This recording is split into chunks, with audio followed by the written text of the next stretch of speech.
Yo conocí el cine muy temprano porque mi padre filmaba películas familiares o home movies que llaman.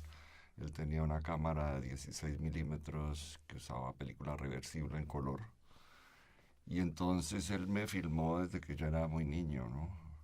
Eso se ve en todo comenzó por el fin, que salieron unas escenas donde yo tengo 3 años.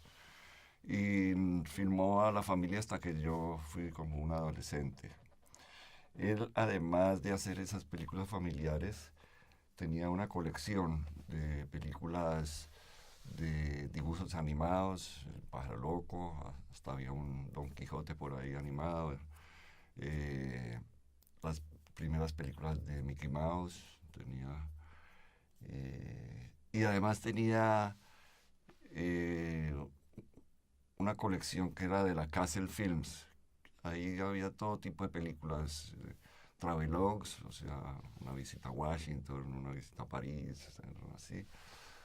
Y también unos largometrajes de vaqueros de serie B, como estos que hacía la Republic Studios más o menos.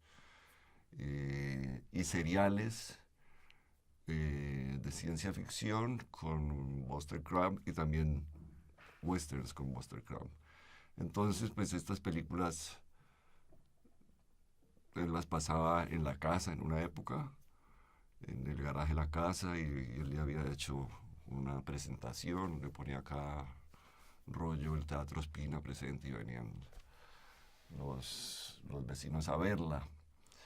También él alquilaba, en esa época había sitios donde se podía alquilar películas de Hollywood, ¿no? En 16 milímetros. Entonces conocí mucho las películas, digamos, Jack Turner, directores así, El halcón y la flecha, películas de ese tipo de aventuras, Scaramouche, películas de Richard Thorpe. Entonces, tal es la cosa que yo no me acuerdo cuál fue la primera película que yo vi. Quizá la primera que vi en una sala de cine, si mis recuerdos no están bien, fue El Mago de Oz. O quizá la recuerdo más porque esa película era en blanco y negro y color y yo nunca había visto eso. Que es una cosa que ha sido muy importante después en las películas mías, usar los dos, el blanco y negro y el color. Ya, pues los que crecimos en los años 50, el cine era la parte de la vida. Era, por un lado, el espectáculo más barato que uno podía ir. Y había lo que se llamaba pues cines de barrio, cines de cine continuo, que eran, ¿no?, dobles. Y estaban los matinales para niños los fines de semana, ¿no? Entonces, mi segundo gran aliado fuera de mi padre fue el servicio doméstico que nos acompañaba a ver películas.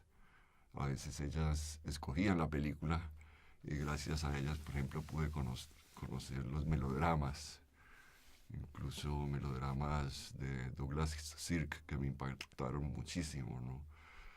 Yo recuerdo haber visto Imitación de la Vida,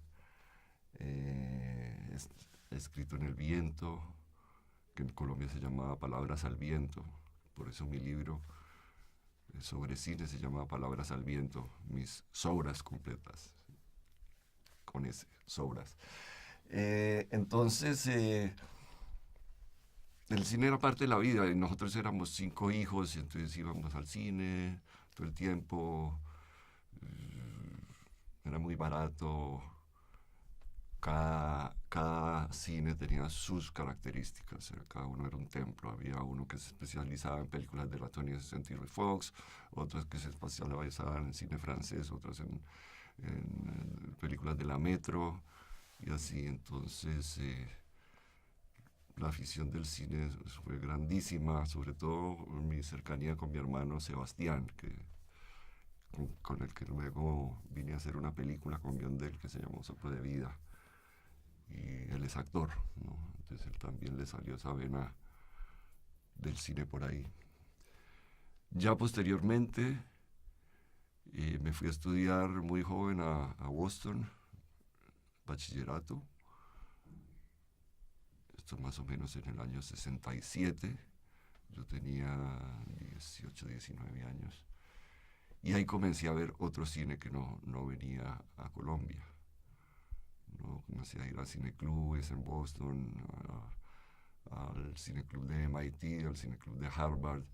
Comencé a ver cine experimental norteamericano y desde luego en esa época se daban todas las películas clásicas en cines de repertorio y además estaban vivos todos los grandes directores del momento, ¿no? Que eso también fue una cosa curiosa, que en Colombia, digamos, las películas de los grandes directores llegaban a las salas comerciales. Es decir, cada año uno veía una película de Buñuel, o de Hawks, o de Kurosawa, de Bergman. No, no estaban metidas en ese gueto de lo que era cinearte y cine comercial, ¿no? Era parte de la programación comercial, ¿no?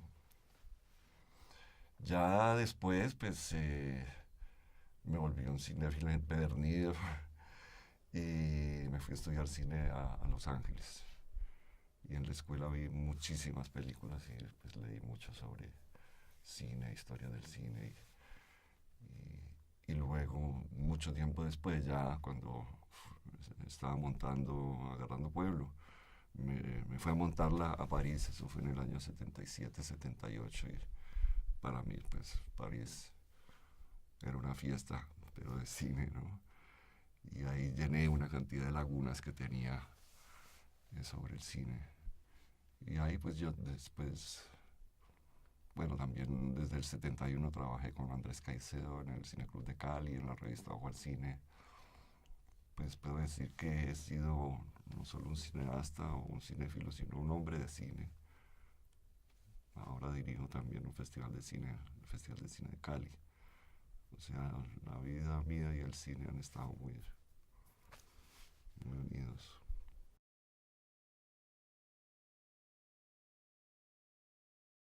Yo nací un año después de que asesinaron al famoso líder popular Jorge Eliezer Gaitán, que es lo que dicen, pues que eh, desató esta guerra civil que hemos estado viviendo en diferentes formas hasta nuestros días.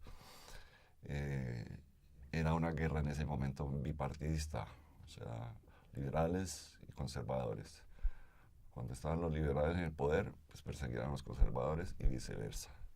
Y desde luego, pues la policía estaba del lado de las personas y el ejército de las personas del gobierno de turno.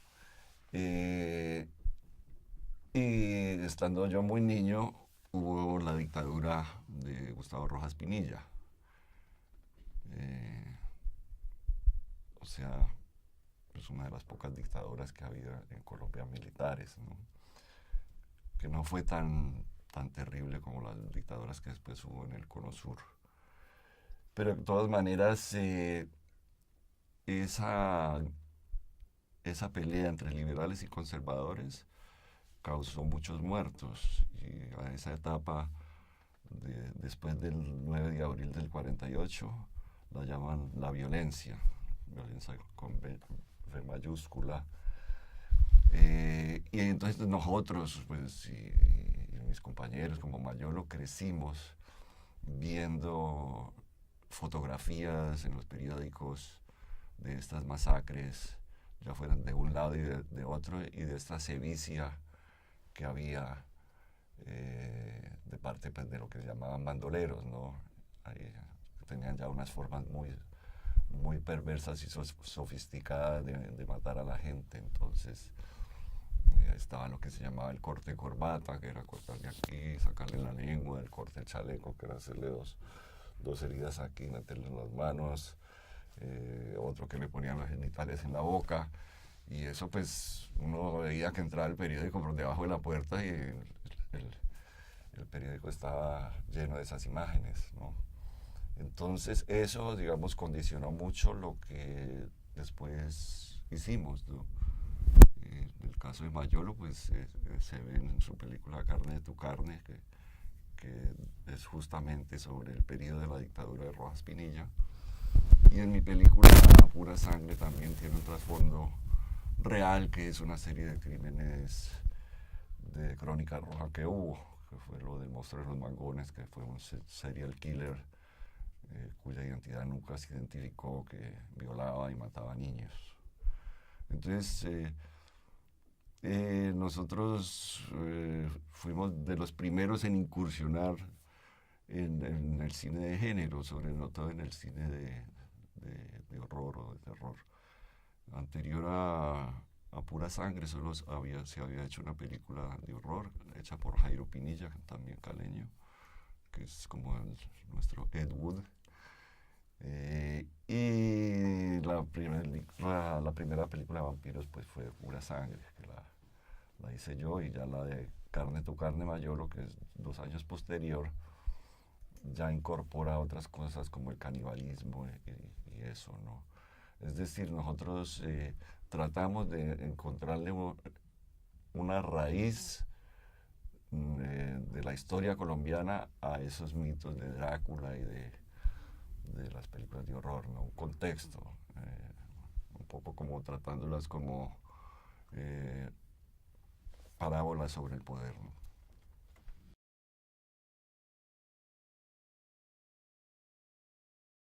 Digamos que nosotros llegamos a lo que se llama ahora el falso documental muy intuitivamente. Cuando hicimos Agarrando Pueblo en 1977 no se usaba realmente esa palabra falso documental. Ahora, viendo la historia del cine latinoamericano, por ejemplo, creo que solo hay un precedente de un falso documental antes de Agarrando Pueblo, que sería Triste Trópico de Arturo Omar, una película muy poco conocida que yo solo pude ver este año, por ejemplo. Entonces nosotros simplemente decíamos que estábamos haciendo una película de ficción que simulaba ser un documental. Es una película que podría ser como un falso making of, ¿no? Esto nacía de una necesidad que teníamos nosotros de pasar de la crítica de cine escrita, que la practicábamos en la revista Ojo al Cine, a la crítica de cine llevada al cine mismo. Sobre todo porque había 2 contextos: uno nacional, que era que se producían muchas películas sobre miseria, para una modalidad de una ley que había, que era de cortos de exhibición obligatoria, y ya a nivel más grande había una avidez de este material de miseria por parte de los festivales de cine europeos y de las cadenas de televisión europeas. Entonces nosotros vimos que la miseria se estaba volviendo una mercancía, ¿no? Así como el sexo se vuelve una mercancía en el porno, pues en la pornomiseria la miseria se volvió una mercancía. Y entonces sacamos esta película y un pequeño manifiesto que dice qué es la pornomiseria. La película pues fue una película muy polémica, porque en ese momento pues algunos cineastas se sintieron, digamos, aludidos y tocaba un punto neurálgico, yo pienso, de un cine que se había vuelto bastante dogmático, sobre todo pues, el cine hecho por gente de la izquierda de numerosos países latinoamericanos en ese momento. Pero bueno, al cabo de los años, hace 40 años que yo hice esa película, o 30 y pico de años, 40 creo, es una película que no ha perdido vigencia, al contrario, es una película que cada vez se exhibe más y se muestra en las escuelas de cine, porque pues, es una película que también plantea asuntos sobre la ética que debía haber entre filmador y filmado. Volví al falso documental ya muy conscientemente en el año 2007, o sea, 30 años después de Agarrando Pueblo, para hacer un Tigre de Papel, donde uso como pretexto un artista inventado, que supuestamente es el pionero del collage en Colombia, Pedro Manrique Figueroa, y lo uso como un pretexto para hablar de arte y política en Colombia y un poco en el mundo desde 1934, es decir, desde que se estableció el realismo socialista como dogma en la Unión Soviética. Entonces, Eh, en ese documental, como en muchos documentales míos, siempre se cuestiona al documental en sí mismo, ¿no? Eh, es decir, cómo se cuenta la verdad y cómo se cuenta la mentira, ¿no? Cómo los mismos dispositivos de decir la verdad son los mismos que para decir la mentira. Entonces, en esta película Un tigre de papel, juego conscientemente con esos códigos que tiene el documental para hacer eso. También era porque trataba sobre esta generación mía en la que en los años 70 y 60, 70 era muy, digamos, dogmática. Cada grupo tenía su agenda y todos se sentían poseedores de la verdad. Entonces pensé que a través de la mentira se podía llegar a la verdad también, ¿no?